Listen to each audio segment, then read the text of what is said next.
Wow, I've just been informed that we've broken the record with 20 million viewers. What a better way to celebrate this than with the incredible story of Caldo. We head to Spain, specifically María, on the 10th anniversary of the infamous BABYFIER disaster, when hundreds of patients at the La Vega hospital lost their memories. An innocent-looking child wandered the hospital's corridors, erasing the memories of anyone he looked at, reducing them to a baby-like statue. The curious case of Caldo amnesia has been studied worldwide for the last decade.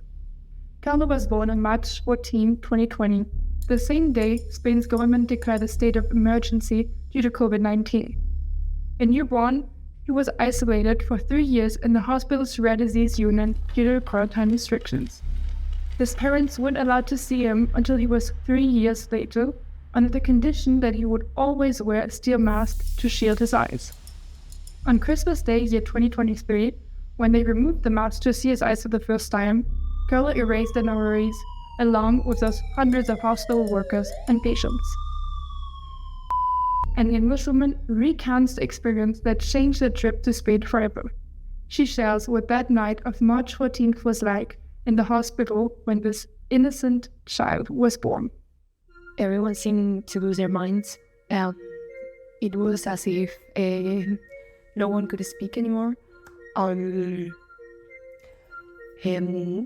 I could hear was loud cries and bangs, and later I realized what was happening. People had forgotten how to walk and were falling to the floor. How is it possible that you weren't affected by Caldo, nicknamed the BABYFIER? I was lucky. I lost my sight a week before the incident. It's ironic, but I'm grateful to be blind. I can imagine.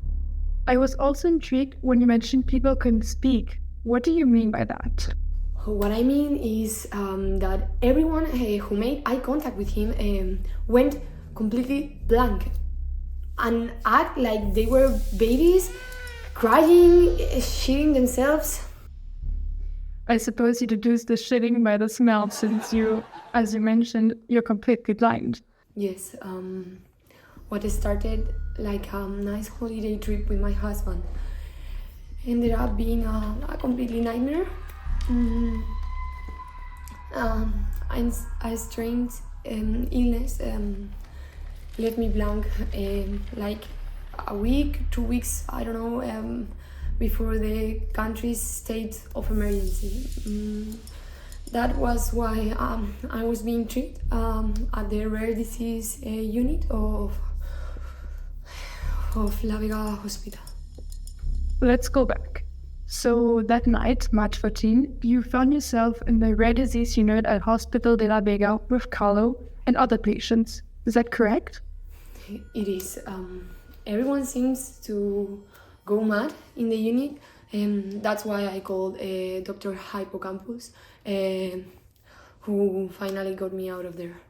Thank you. Now, let's speak to Carlo's parents, who 7 years later are still undergoing a lot of process of memory recovery.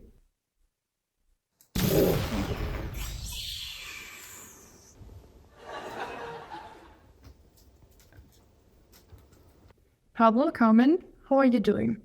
Carlito, ya sé que ha hecho algo y se ha portado mal, sí, yo lo sé, pero Carlito es un niño muy bueno. A mí me gustaría que volver a jugar con él y que alguna vez podamos ser otra vez amiguitos. Sí, es que yo no lo sé lo que ha pasado, porque Carlito es muy bueno.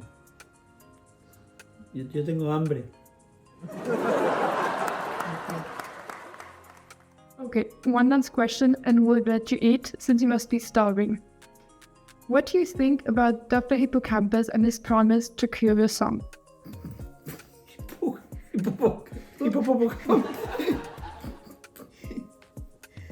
Venga, vamos. Bueno, pues ojalá se arregle todo y podamos volver a jugar con Carlitos, sí, que es tan bueno. Y nos lo pasamos muy bien con él. Thank you, Carmen, Pablo. As you can see... And now we turn to Dr. Hippocampus. the only person able to look Carlo in the eyes and remain unaffected. Today, on the 10th anniversary of the disaster, he plans to release the boy from the opaque cell where he has been confined since Christmas of 2023. The doctor claims to have developed a vaccine using the apolipoprotein E gene from his own body. We now go live to Los Alamos with the doctor. The doctor? Okay, we're back. The billet.